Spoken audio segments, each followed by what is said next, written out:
Hello friends, welcome to my YouTube channel. Today, let me introduce animals and birds with their differences. Especially, it's helpful for the 8th grade students for their general knowledge. Here, we are going to see some animals and birds. They are dormouse, bear, squirrel, beaver, bats, puffin, gull, and bald eagle. Now let me explain with their features. Dormouse. The meaning of its name is sleepy mouse, and it forms the largest group of hibernating mammals. In winter it curls up in nests which it builds in tree hollows and goes into a deep sleep to preserve its body heat. Bear.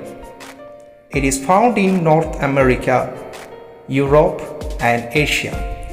It builds up fat reserves for winter by feeding on berries.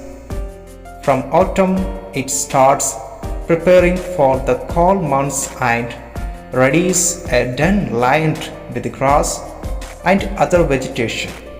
It then goes into dormancy. It emerges in spring with its weight cut down by half. Squirrel. At the time of hibernation, this rodent's body temperature drops from 37 degrees Celsius to 40 degrees Celsius, and its body weight falls by 40%. Beaver. It digs a furrow in the ground and curls up in it in winter.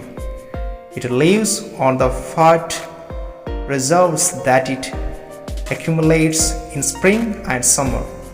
It can lie dormant for as long as 7 to 8 months. Bats. The temperate species of this group of mammals hibernate because their food disappears in winter. Hundreds of them cluster together to keep warm. Puffin. A seabird which uses its colorful beak to catch and haul many small fish. It's found in the Atlantic Ocean. Gull. The gull is the large mammal found in northeastern India and Nepal. It is confined to the tall grasslands and forests in the foothills of the Himalayas, weighing between 2,260 kg and 3,000 kg. It is the fourth largest land animal. Bald eagle. Bald eagle are among the many predators that catch their prey by chasing it. They are known for their sharp vision. So friends, I hope you enjoyed this video. If you like this video, please subscribe for upcoming videos. Thank you.